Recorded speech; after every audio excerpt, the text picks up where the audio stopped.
Le mercredi 1er mai, à Paris, un policier a été brûlé vif après avoir reçu un cocktail Molotov.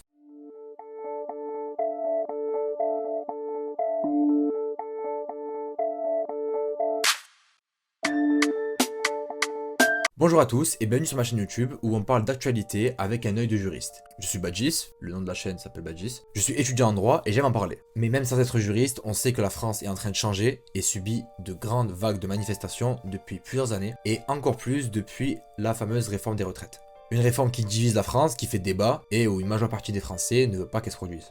Cependant, depuis que le gouvernement a décidé d'actionner l'article 49 alinéa 3 de la Constitution, autrement dit, même si la France n'est pas d'accord, on va quand même appliquer cette loi, eh bien on remarque qu'il y a beaucoup plus de manifestations et que le peuple n'est pas content. Cependant, il y a une différence entre ne pas être content, manifester, on a le droit de le dire. Cependant, c'est différent lorsqu'on parle d'un policier brûlé vif et de gens qui manifestent. Tout se passe donc à Paris le 1er mai, date pourtant symbolique pour le travail, c'est la journée du travail. Et pourtant, c'est aussi la journée où un policier a reçu un cocktail Molotov et s'est enflammé devant ses coéquipiers. On voit des vidéos où le policier reçoit le cocktail Molotov et se retrouve enflammé au bout de quelques secondes. Résultat, le policier a été brûlé au premier et deuxième degré sur le visage et les mains. Évidemment, il n'est plus en état de travailler et va devoir subir des opérations chirurgicales. Les médias ont bien sûr repris l'info, et même Gérard Darmanin, qui est ministre de l'Intérieur, autrement dit le premier policier de France. Oui, parce que lorsqu'on est ministre de l'Intérieur, on est le premier policier de France et on gère tous les policiers de France. On est en quelque sorte le responsable de toute la police de France. Et bien même lui a réagi. Après j'imagine très peu un ministre de l'Intérieur ne pas réagir lorsqu'un de ses policiers se retrouve brûlé vif. Donc c'était évident qu'il allait réagir. Mais de réagir à ce point-là, c'est pas tous les jours que ça arrive. Il va donner des interviews sur BFM TV et va même lâcher un tweet où il va dénoncer la volonté de tuer du flic. Je rappelle qu'une enquête est ouverte pour tentative d'homicide volontaire sur personne dépositaire de l'autorité publique. Alors la différence entre une tentative d'homicide volontaire sur une personne lambda et sur une personne dépositaire de l'autorité publique, c'est que c'est plus grave. C'est une circonstance aggravante et bien sûr l'arme utilisée peut aussi aggraver ton cas. En l'occurrence, lorsque c'est un cocktail Molotov. D'ailleurs, je rappelle que le cocktail Molotov tire son nom du ministre des Affaires étrangères russe, Monsieur Molotov. Vyacheslav Molotov. Bon, le prénom il est un petit peu galère à dire. Qui est une arme incendiaire qui consiste en une bouteille de verre remplie d'un liquide inflammable, généralement de l'essence, avec une mèche attachée à l'ouverture de la bouteille. Et lorsqu'on allume la mèche et que la bouteille est lancée et explose, elle répand le liquide inflammable et donc par conséquent on a une zone qui est enflammée. Et lorsqu'on se prend l'essence sur soi, c'est notre peau qui brûle.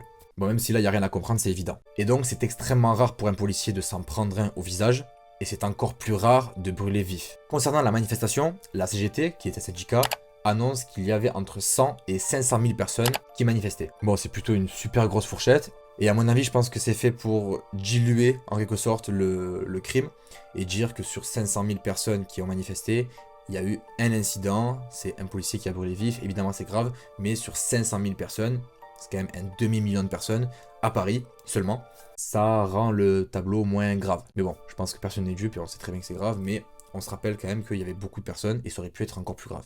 Il faut savoir qu'une énorme partie des manifestants sont dans une démarche pacifique, mais il existe des groupes informels de manifestants radicaux qui se caractérisent par leur tenue vestimentaire souvent noire, et des tactiques de manifestation plutôt extrêmement violentes. On les appelle donc les Black Blocs, des personnes donc vêtues en noir qui utilisent souvent des tactiques de destruction de biens et de violence énormes. Il faut savoir que les Black Blocs ne sont pas un groupe solidaire et n'ont pas les mêmes opinions, c'est plutôt des personnes qui sont violentes et habillées en noir, c'est pour ça qu'on les appelle les Black Blocs, mais c'est pas non plus un groupe précis, organisé, avec un chef, des responsables, pas du tout. Le fait d'ailleurs de mettre un nom sur un groupe rend tout de suite le tableau plus facile à voir, et d'un côté les Black Blocs, d'un côté les policiers. Et au milieu, les manifestants qui, eux, veulent juste exercer leur droit de manifester de façon pacifique et légale. Et c'est là qu'on va parler du droit de manifester. Voilà, donc c'est là où je me régale, c'est là où je parle de ma passion. Donc le droit de manifester est un droit et une liberté fondamentale en France. C'est plus qu'un droit, c'est une liberté. On est libre de le faire. Et cette liberté est protégée à la fois par la Constitution et par la Déclaration des droits de l'homme et du citoyen, la fameuse DDHC de 1789.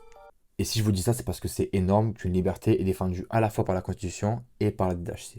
Pour dire que c'est extrêmement important et fondamental dans notre droit. C'est un droit qui permet aux citoyens de manifester son mécontentement et de protester contre une situation qui lui déplaît, ou en tout cas qui juge injuste. Bien sûr, comme toute liberté généralement, elle est encadrée par la loi, c'est-à-dire qu'on n'a pas le droit de manifester comme on veut. Les organisateurs d'une manifestation doivent déclarer leur intention auprès de la préfecture ou de la mairie au moins 3 jours à l'avance, avant la date prévue pour l'événement. C'est-à-dire qu'une manifestation, c'est pas non plus quelque chose de facile à faire, c'est encadré, il faut le déclarer, il faut prévenir pour que la mairie ou la préfecture s'organise en fait, tout simplement, s'organise et mette des policiers, bloque les routes, de façon à ce que tout se passe bien pour la sécurité de l'ordre public. Autrement dit, la sécurité, la tranquillité et la salubrité. En gros, pour que tout le monde aille bien.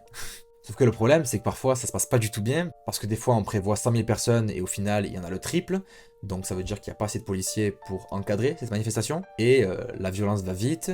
Bien sûr, les manifestations sont métastasées par les Black Blocs, les groupes qui leur font une mauvaise pub et qui sont armés et surtout violents. Et c'est pour ça que les autorités peuvent interdire une manifestation. Donc voilà, faut pas non plus scander le droit de manifester, c'est quelque chose d'encadré, mais lorsqu'on a le droit de le faire, on doit pouvoir le faire de façon libre. De nos jours, le problème c'est que on met l'accent sur une minorité bruyante, et pendant ce temps-là, on n'écoute pas la majorité, non pas silencieuse, mais invisible, qui pourtant est dans les rues depuis des années, et qui manifeste son mécontentement et la volonté d'une loi plus égalitaire pour les retraites. Je pense qu'il était important de parler de ce flic qui a été brûlé. Et je dis flic parce qu'on a voulu tuer du flic, selon les propos de M. Darmanin. Et je pense que c'est la meilleure illustration de la violence qu'il y a dans les rues aujourd'hui en France, et où manifester devient dangereux même, puisque n'importe qui aurait pu se prendre ce côté Molotov. Et puis, ça va juste rendre plus tendues les relations entre les policiers et les manifestants. Et les policiers ne pourront pas toujours faire la distinction entre un manifestant lambda, pacifique, et un black bloc ou un journaliste. D'ailleurs, il y a un journaliste de Brut qui a été attaqué et qui a reçu une grenade. Donc c'est pas quelque chose non plus auquel il faut s'attendre, c'est-à-dire qu'une manifestation se passe bien tout le temps, mais le problème c'est qu'on arrive de plus en plus à des manifestations dangereuses, où même plusieurs personnes ne vont pas en manifestation par peur de se retrouver blessées, et c'est donc le droit de manifester qui se retrouve entravé et en danger. En tant qu'étudiant en droit, ça me percute, ça me choque, ça me marque, puisque lorsqu'on apprend des choses dans des livres, pour ceux qui étudient le droit comme moi, vous comprendrez, on nous parle de grandes notions, de grandes idées, et au final, lorsqu'on se rend compte que dans la vraie vie, dans l'application de ces règles, c'est pas la même chose. On se retrouve avec des policiers qui sont brûlés vifs, des manifestants qui sont attaqués, des manifestants pacifiques. Et donc c'est une question qu'il faut se poser, est-ce qu'on a le droit de manifester ou est-ce qu'il devient dangereux de manifester?